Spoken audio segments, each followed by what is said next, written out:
अस्सलाम वालेकुम guys, welcome in my YouTube channel Noorin calligraphy. तो गाइज़ आज हम लोग सबक नंबर 13 गज़ल इसकी तशरीह और क्वेश्चन आंसर्स करेंगे। इससे पहले हमने इस गज़ल को समझा था, उम्मीद करती हूँ आपको अच्छे समझ में आया होगा।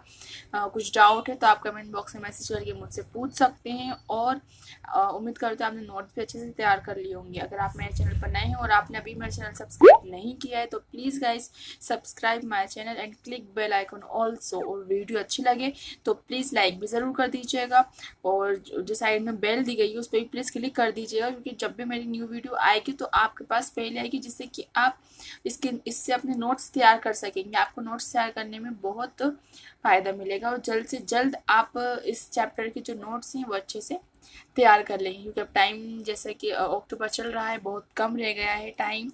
तो अब ज़रूरत है कि हम जल्द से जल्द इसका लर्न करना स्टार्ट कर दें। ठीक है, चलिए हम स्टार्ट करते हैं आज की हमारी वीडियो। सबक नंबर 13 गज़ल इसके क्वेश्चन आंसर्स। तो जो यहाँ दिया गया है, सबसे पहले यहाँ दिया गया है क्या कि दर्ज अशार मुकम्मल कीजिए। ठीक है, तो फर्स्ट ये जो है ये हमारी जो गज़ल है इसी की लाइन है। आ निकल के मैदान में दो रुखी के खाने से आगे जो नेक्स्ट लाइन है ये नंबर 1, ये जो नेक्स्ट लाइन है ये यहाँ पे आ जाएगी।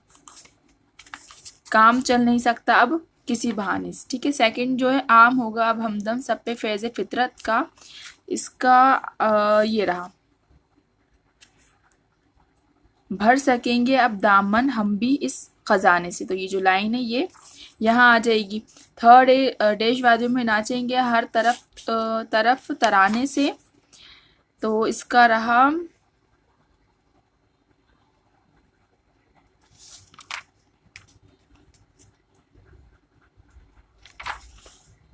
वादियों में,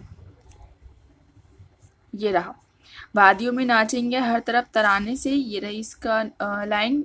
इससे पहले आप ये लिख देंगे अब जमी गाय के हल्के सांस पर नगमे। नेक्स्ट लाइन है देश मुंतजिर थी आँखें जिसकी एक ज़माने से, तो ये रहा इसका आंसर। ये ए दिन इनकलाब आया दौरे आफ्ताब आया, ये लाइन हम यहाँ लिख देंगे। ठीक है, ये हो गया हमारा कंप्लीट। इसके बाद है मुख्तसर तरीन सवालात का। फर्स्ट है मजरूह का पूरा नाम क्या है, ये रहा इसका जवाब। मजरू का पूरा नाम इसरार हसन खां है, तखल्लुस मजरू है।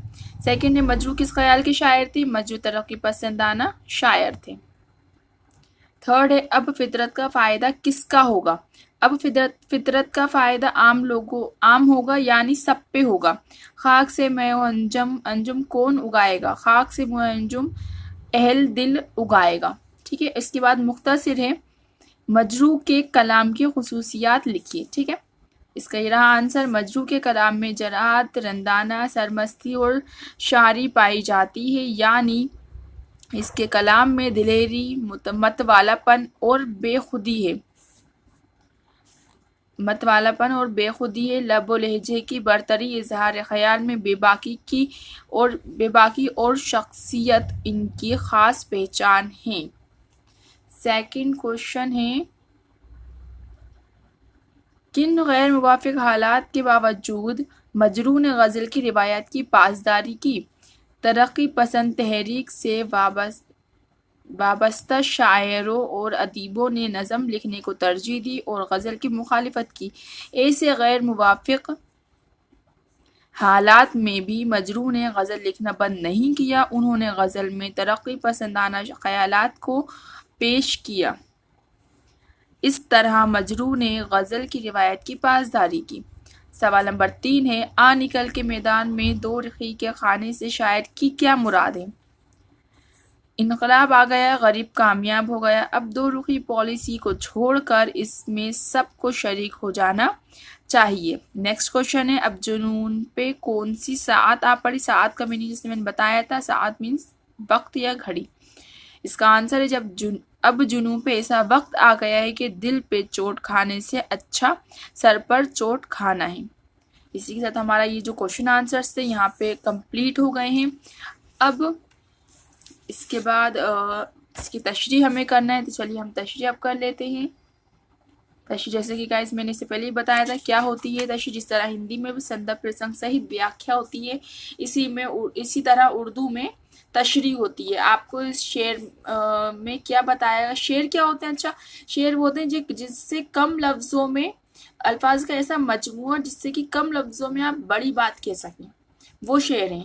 اب یہ جو شعر ہے اس میں کیا بات کہی جا رہی ہے، اس میں زیادہ تر ایسے الفاظ یوز کیے جاتے ہیں کہ کم چھوٹے الفاظ لیکن میننگ معنی اپنا جو بڑا رکھتے ہیں، ٹھیک ہے۔ تو ان دو شعروں میں کیا بات کہی جا رہی ہے، اب ہم جب اس کو ایکسپلین کریں گے، لکھیں گے، وہ ہمارا کیا ہو جائے گا، تشریح ہو جائے گی۔ چلیے ہم اس کی تشریح کر لیتے ہیں۔ یہ رہی اس کی تشریح، سبق نمبر 13، غزل مجروح سلطان پوری۔ غزل کے اشعار کی تشریح۔ فرسٹ شعر ہے، آ نکل کے میدان میں، دو رخی کے خانے سے کام چل نہیں سکتا اب کسی بہانے سے۔ اس کا حوالہ جیسے کہ میں سمجھا چکی ہوں، حوالہ کیا ہوتا ہے۔ حوالے میں ہم جو یہ شعر ہے، یہ جو شعر ہے یہ ہم نے کس چیپٹر میں سے لیا ہے، کس بک میں سے لیا ہے، یہ سب ہم اس حوالے میں بتاتے ہیں۔ اور اس کو میں نے بہت اچھے سے فرسٹ چیپٹر جو ہمارا سبق نمبر 1 اس بک کا، اس میں بھی اچھے سے ایکسپلین کیا ہے، تو آپ وہ بھی دیکھ سکتے ہیں۔ حوالہ میں پھر سے بتا رہی ہوں کہ حوالہ وہ ہوتا ہے جس میں کہ ہم جو شعر ہیں، شعر کی دو لائنیں کس چیپٹر میں سے لی گئی ہیں، اس کے رائٹر کون ہے، یہ سب بتایا جاتا ہے، وہ حوالہ ہوتا ہے۔ تو مندرجہ ذیل اشعار ہماری کتاب گوہر ادب سے لیا گیا ہے، اس کے شاعر مجروح سلطان پوری ہیں، اور یہ حوالہ کاپی میں بار بار لکھنے کی ضرورت نہیں ہے، میں نے بھی صرف ایک ہی بار لکھا ہے۔ پھر سیکنڈ شعر لکھا ہے، اس کی تشریح کر دی، تھرڈ شعر اس کی تشریح کر دی، بس حوالہ میں نے ایک بار لکھ دیا ہے، کام ہو جائے گا، کیونکہ غزل ایک ہی ہے یہ۔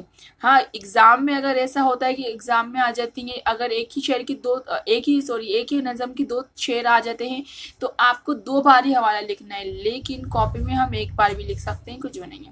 بس آپ کو معلوم ہونا چاہیے کہ جو یہ شعر ہے یہ کس چیپٹر میں سے لیے گئے، کون سی کتاب کے، اور اس کی شاعر کون، ٹھیک ہے۔ تو حوالہ کیا ہے اس کا، مندرجہ ذیل اشعار ہماری کتاب گوہر ادب سے لیا گیا ہے، اس کے شاعر مجروح سلطان پوری ہیں۔ اب تشریح۔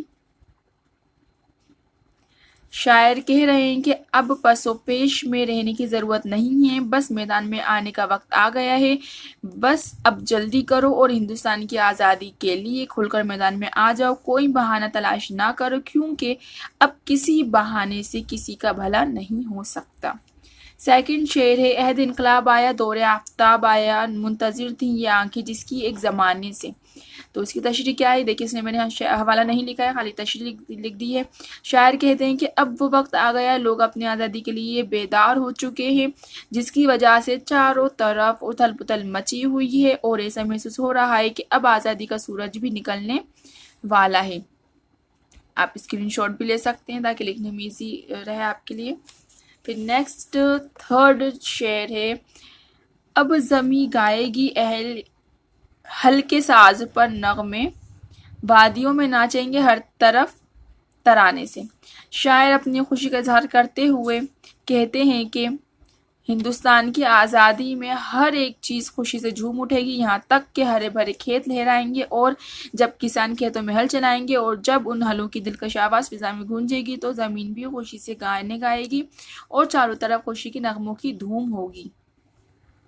فورتھ ہے، اہل دل اگائیں گے خاک سے منہ انجم، اب گہر سبق ہوگا جو کہ یہ جو جوار باجرہ مکہ جو ہوتا ہے نا، یہ وہ والا جو ہے، جو کہ ایک دانے سے۔ تشریح۔ شاعر کہتے ہیں کہ ہندوستان کے آزاد ہونے کے بعد پہاڑ کے بہادر کسان جب بھی خود کی زمین پر کھیتی کریں گے تو ایسا محسوس ہوگا کہ انہوں نے کھیت میں اناج نہیں بلکہ چاند ستارے بوئے ہوں، اور اناج کا ایک ایک دانہ قیمتی موتی کی طرح ہوگا۔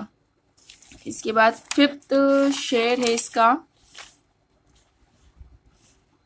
عام ہوگا اب ہمدم سب پہ فیض فطرت کا، بھر سکیں گے اب دامن ہم بھی اس خزانے سے۔ اس میں شاعر کہہ رہے ہیں، شاعر نے قوم کے لوگوں کو پیغام دیا ہے کہ اللہ کے خزانے سے ہر ایک شخص فائدہ حاصل کر سکتا ہے، اس کے دربار میں کسی کے ساتھ کوئی بھید بھاؤ نہیں کیا جاتا، اگر ہم ایمانداری اور حق کے راستے پر چلتے ہوئے محنت کریں گے تو یقیناً اللہ کے خزانوں سے بہت کچھ حاصل کر سکیں گے۔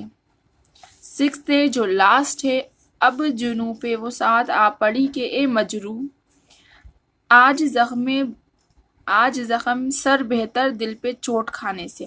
تشریح۔ اس شعر میں شاعر کہنا چاہتے ہیں کہ اب جنوں پر وہ وقت آ پڑا کہ جس کا اس نے سوچا نہ تھا، اب وہ وقت آ گیا ہے کہ ہم دل پر چوٹ کھانے سے بہتر ہے کہ سر پر چوٹ کھائیں اور ہندوستان کو آزاد کرائیں۔